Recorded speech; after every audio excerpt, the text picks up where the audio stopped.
What happens when car designers chug too much coffee, binge on sci-fi, and toss logic out the window? Welcome to the 1980s. It was a time of wild ideas, questionable aesthetics, and manufacturers locked in a battle to build the strangest concept cars imaginable. Wedge shapes, glitchy digital dashboards, and gull-wing doors that never quite worked. The results were as bizarre as they were ambitious. But which creations were pure genius, and which should have stayed buried in design nightmares? Let's take a look. Kicking off our list is the Pontiac Stinger concept of 1989, represents everything that went wrong with GM's design philosophy in the late 80s. This lime green car was supposedly an all-terrain sports car, but its bloated body featured removable plastic body panels and a bizarre stepped roofline that served absolutely no practical purpose. The Stinger's most ridiculous feature was its collection of removable activity modules, including a vacuum cleaner and a portable stereo. The Stinger perfectly captures the identity crisis American automakers were experiencing as they tried desperately to appeal to younger buyers while misunderstanding everything about what those buyers actually wanted. If you thought that was strange, buckle up for the next car, a concept that took experimental to a whole new level.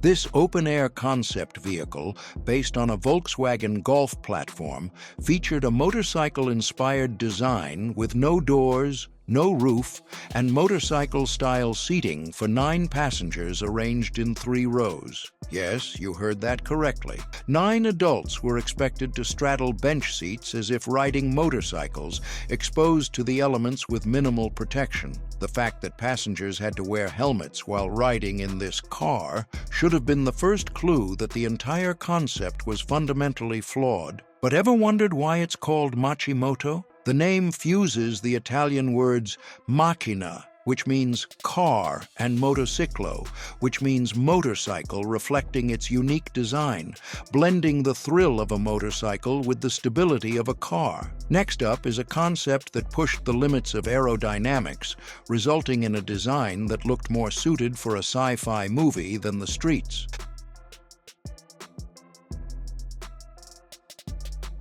The Ford Probe 4 concept took aerodynamic design principles to absurd extremes, with a drag coefficient of just 0.152. This car looked like a suppository on wheels, with completely enclosed wheel arches, a bubble-like greenhouse, and a tapered rear end that made the vehicle appear as though it was melting. The most ridiculous feature was the lack of traditional doors. Instead, the entire upper canopy lifted upward, forcing occupants to basically climb in and out. The Probe IFE's interior was equally misguided, featuring a digital dashboard that resembled an early Atari game, and seats that appeared to have been designed without any consideration for human anatomy.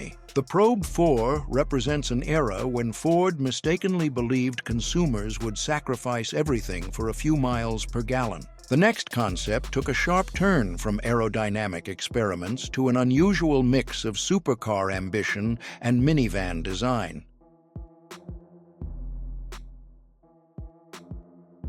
The Bertone Genesis concept, built on a Lamborghini Countach chassis, managed to turn one of the most exotic platforms of the decade into something that resembled a bloated minivan from the future. This bizarre creation featured a cab-forward design with a massive windshield that extended almost to the front wheels, creating proportions that were simply wrong from every angle. The Genesis had a one-piece canopy door that tilted forward, and a streamlined body that might have looked innovative if it hadn't been so awkwardly executed. Inside, the oddities continued with an F1-inspired driving position and passenger seats arranged in a living room configuration that made no practical sense. The combination of supercar style with minivan aesthetics resulted in a confused vehicle that satisfied neither speed enthusiasts nor practicality-minded consumers. But do you know what powers the Genesis? It boasts a mighty 5.2-liter Lamborghini 512 engine,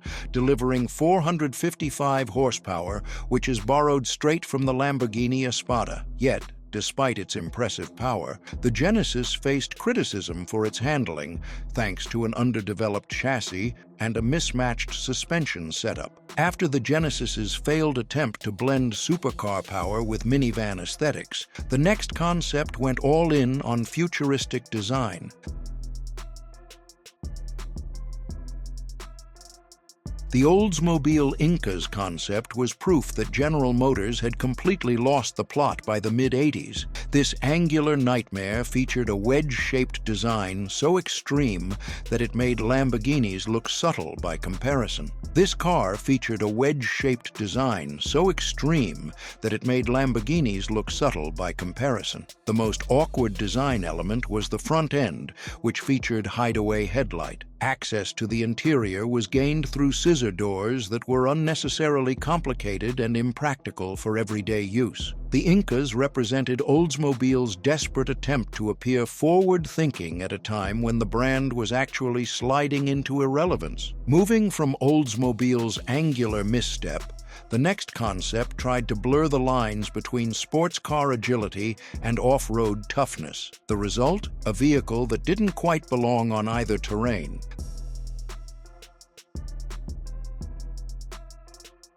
This stubby, squared-off roadster featured oversized wheel arches, a chopped windshield, and a roll bar that made it look like a child's drawing of a car. The proportions were simply wrong. Too tall for a sports car, but too small and impractical for any genuine off-road use. The Judo's interior continued the theme of misguided design with a dashboard that prioritized futuristic appearance over usability. Perhaps the most telling detail about the Judo's failure was that Nissan, a company that has never shied away from producing quirky vehicles, took one look at public reaction to this concept and promptly shelved it forever. Curious about what powered the Judo? Under the hood was a turbocharged 2.0-liter inline-4 engine, delivering 210 horsepower and 195 pound-feet of torque. This is the same powerhouse found in Nissan's Cedric and Gloria sedans. Paired with a 5-speed manual transmission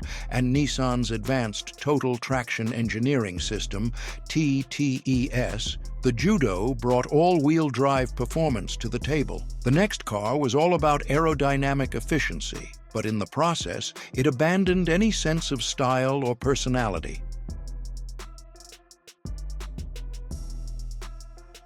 This egg-shaped car had almost no character lines or distinctive elements, just smooth, uninterrupted surfaces. The wheel covers were fully enclosed, giving the impression that the car was hovering rather than rolling. Access to the interior was via gull-wing doors. Inside, the Express featured a screen-dominated cockpit that prioritized digital displays over physical controls, a choice that revealed GM's fundamental misunderstanding of human-machine interaction. While aerodynamics were indeed important for efficiency, the Express demonstrated how focusing exclusively on one aspect of design could result in a vehicle devoid of personality, appeal, or basic aesthetics. In its quest to reinvent family transportation, it ended up with a design that pushed the boundaries of practicality, but not in a good way.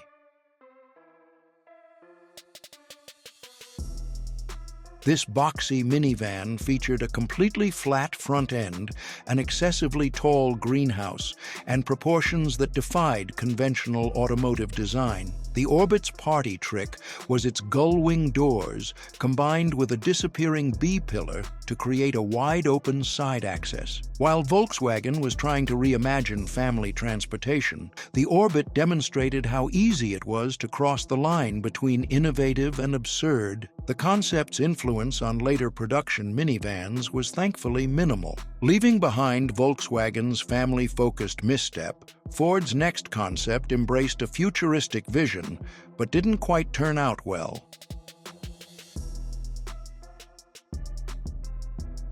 This bizarre creation essentially consisted of a massive glass bubble perched atop a wedge-shaped body. The cockpit featured an advanced electronic display system and drive-by-wire controls, impressive for 1981, but implemented in a package that offered all the aesthetic appeal of a medical device. The concept's most significant flaw was its complete disregard for passenger comfort and privacy. Following Ford's misstep, Renault tried to stand out with bold, unconventional styling. But instead of making a statement, it left onlookers scratching their heads.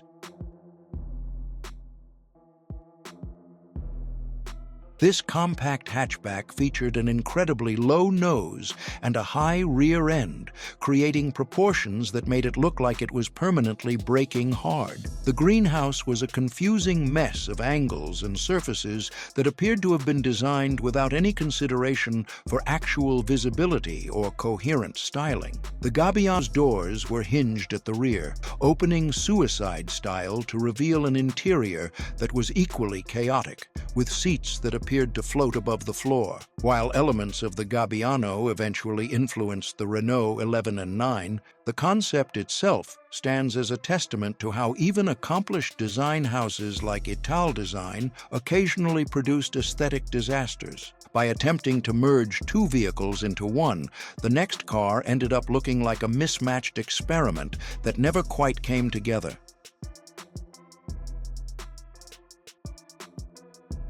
This bizarre creation was essentially two vehicles in one, a front minivan section that could detach from a rear wagon section. The styling was a confused mess of rounded forms and angular details that never cohered into a unified design, making the vehicle look like two different cars had been hastily glued together. The Voyager 3 represents Chrysler's tendency during this period to mistake complexity for innovation, resulting in a concept that was clever in theory, but visually disastrous in execution. While the Voyager 3 struggled with its mismatched design, the next car took a different kind of risk. This wedge-shaped car featured a canopy-style windshield that extended into the roof, creating a greenhouse that looked both cramped and overly exposed. The Wildcat's most ridiculous feature was its method of entry. The entire canopy lifted upward and forward. The concept was powered by an experimental engine mounted in the rear, creating proportions that simply didn't work visually. While the Wildcat was meant to showcase Buick's innovative thinking, it instead revealed how disconnected the brand had become from aesthetic reality. After Buick's Wildcat pushed futuristic design to uncomfortable extremes, the next car took things even further with its pyramid-like shape.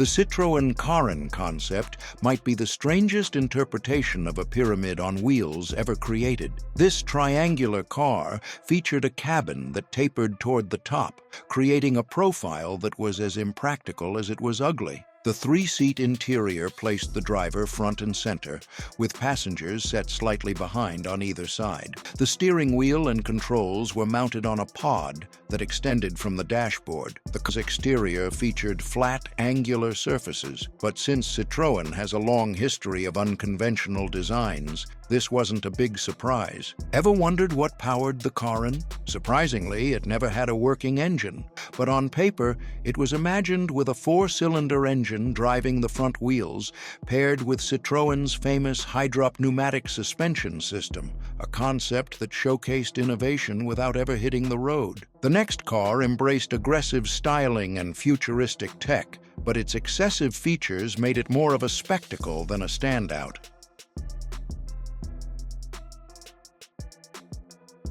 This low, wide supercar wannabe featured angular bodywork with random bulges and scoops that served no apparent purpose beyond visual drama. The Quasar's most outlandish elements were its gull-wing doors with integrated roof panels. Inside, the dashboard was a chaotic collection of digital displays and touch-sensitive surfaces that prioritized futuristic appearance over any semblance of usability. While the Quasar's engine was impressive, the package it came in was so visually overwhelming that any performance credentials were overshadowed by its cartoonish appearance. The Quasar is more than just a flashy concept car. Beneath its sleek exterior sits a mid-mounted 2.0-liter twin-turbo inline-4 engine borrowed from the Peugeot 205 T16, producing a massive 600 horsepower and 360 pound-feet of torque. Paired with a Ferguson four-wheel drive system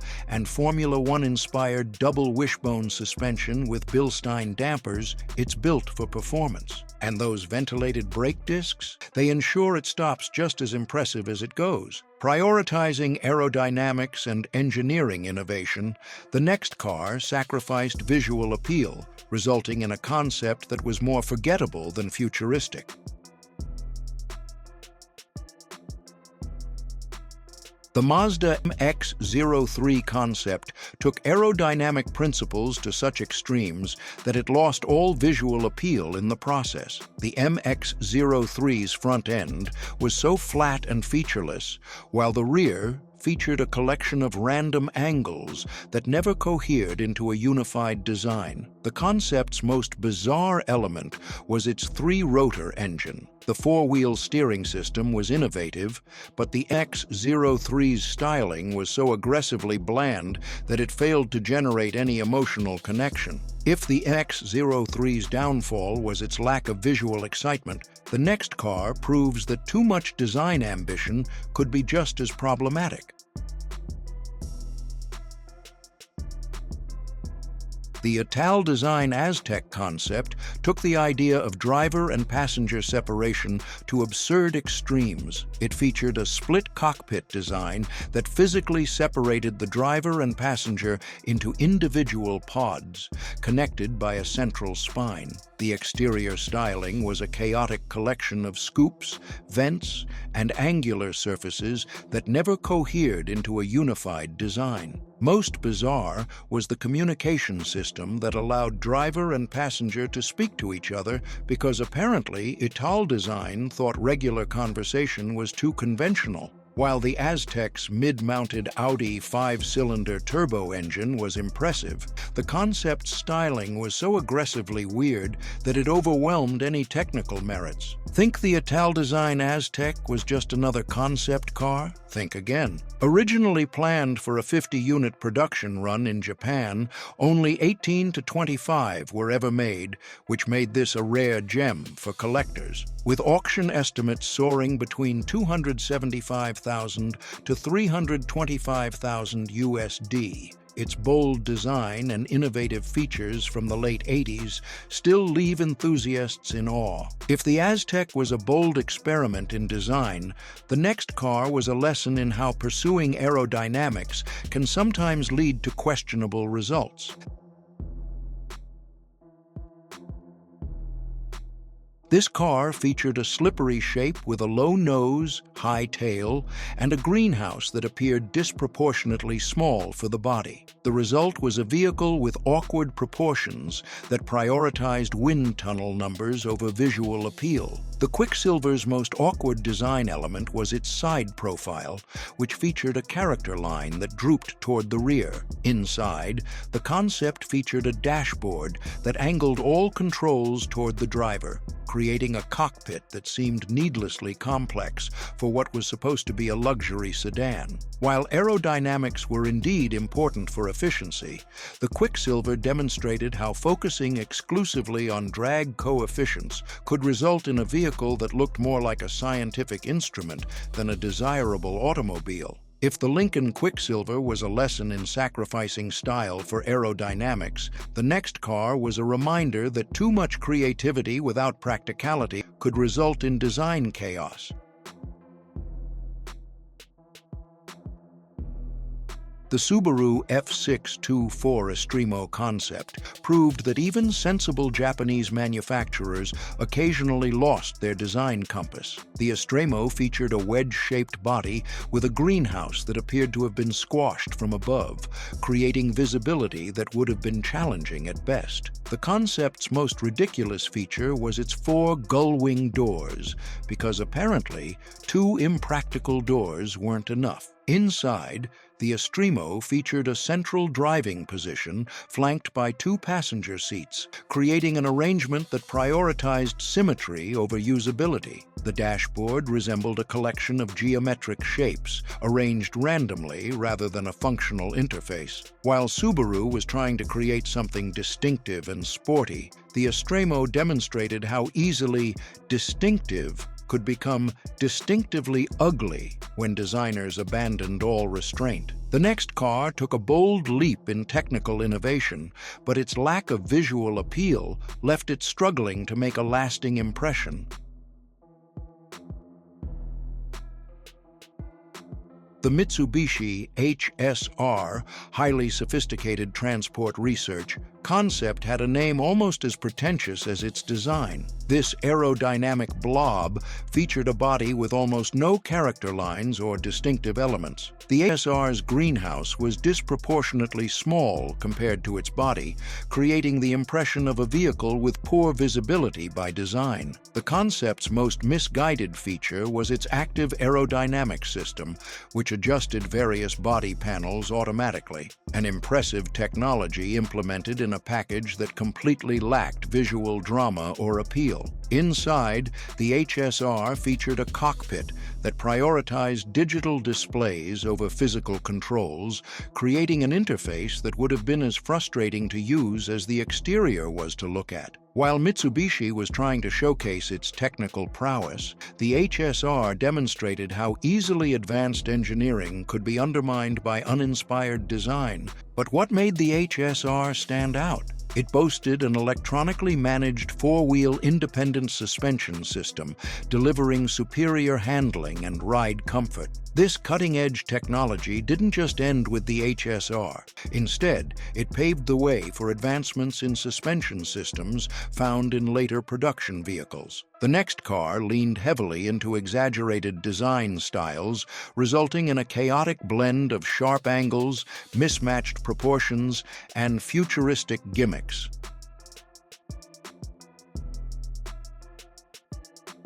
The Pontiac Pursuit concept seemed determined to include every 1980s design cliché in one package. This police car of the future featured a wedge-shaped body with random angles and surface changes that never cohered into a unified design. The Pursuit's greenhouse appeared too small for its body, creating proportions that seemed fundamentally wrong from every angle. The concept's most absurd feature was its collection of futuristic police equipment, including a front-mounted battering ram that made the vehicle look like an angry appliance. Inside, the Pursuit featured a dashboard dominated by CRT screens that would have been outdated almost immediately, revealing GM's fundamental misunderstanding of how technology would actually evolve. While the Pontiac Pursuit overloaded itself with 1980s design cliches and impractical tech, the next car went in a different but equally misguided direction. Its obsession with geometric purity resulted in a car that looked like a low-resolution computer model brought to life. This angular creation featured a body composed almost entirely of flat planes and sharp edges, creating a vehicle that appeared to have been designed using nothing but a straight edge. The Maya's greenhouse was a collection of flat glass panels arranged at odd angles, prioritizing geometric purity over any consideration for visibility or coherence with the rest of the design. The concept's most ridiculous feature was its engine cover, which consisted of multiple glass panels. Inside, the Maya featured a dashboard that appeared to have been inspired by early video game graphics, with angular forms that prioritized a futuristic appearance over ergonomic Ever wondered how far Ford's ambitions went with the Maya? The plan was to produce up to 50 units per day, aiming for around 12,000 cars annually. While the Maya evolved into prototypes like the Maya 2 ES and Maya 2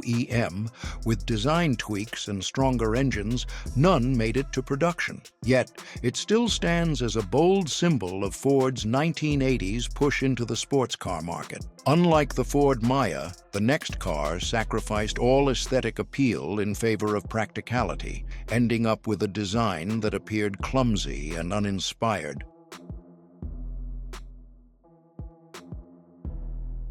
The Volkswagen student concept proved that even German engineering could occasionally produce aesthetic disasters. This boxy car seemed determined to maximize interior space at the expense of any exterior appeal. The student's greenhouse was excessively tall and featured windows with unusual shapes that appeared to have been designed without any consideration for stylistic coherence. The concept's most misguided feature was its front end, which featured headlights and a grille arranged in a configuration that resembled a confused face. While Volkswagen was trying to create a practical vehicle for young people, the student demonstrated how easily pragmatism could cross into visual punishment when designers abandoned all aesthetic considerations. The AMC Concept 80 represented the last gasps of a dying company trying desperately to appear relevant. This boxy sedan featured proportions that seemed fundamentally wrong, with a greenhouse that appeared too large for its body and surface transitions that lacked any sophistication or flow. The Concept 80's front end featured headlights and a grille arranged in a weird configuration, while the rear appeared to have been designed by a different team entirely, creating a vehicle that lacked any cohesive identity. Inside, the Concept 80 featured a dashboard dominated by square dials and angular forms that prioritized a futuristic appearance over any consideration for usability or visual appeal. While AMC was trying to showcase its vision for the next decade, the Concept 80 instead revealed a company that had lost its design direction entirely, foreshadowing its eventual demise. Well, there's a twist in the story. The Concept 80 was one of the more production-ready concepts showcased during AMC's promotional tour. It differed from the Gremlin primarily in silhouette, exterior trim, and interior appointments, indicating AMC's intention to slightly upscale its product line. While the Volkswagen student's bizarre proportions and disjointed design failed to capture youthful appeal, the next car also took an equally misguided approach. And this final car on our list featured a body kit with flared wheel arches, random scoops, and surface changes that never cohered into a unified design. The concept's most ridiculous feature was its massive rear wing, which appeared capable of generating downforce for a vehicle 3 times its size. Inside, the turbo featured a dashboard dominated by digital displays arranged at odd angles, creating an interface that prioritized futuristic appearance over any consideration for usability. The driver's seat resembled something from a jet fighter, while the passenger appeared to be an afterthought, revealing Chrysler's misguided understanding of what sports car buyers actually wanted. While Chrysler was trying to capitalize on the turbocharging trend, the turbo concept demonstrated how easily performance credibility could be undermined by visual choices that ventured into self-parody. The 1980s gave us some truly remarkable innovations in automotive technology, but as we've seen, these advancements often came wrapped in some spectacularly misguided designs. These 24 concept cars represent the wildest, weirdest, and yes, ugliest visions of automotive futures. What do you think was the absolute worst offender from this list? Drop it in the comments below. And if you enjoyed this journey through automotive design purgatory, be sure to subscribe to our channel for more deep dives into car history. Until next time.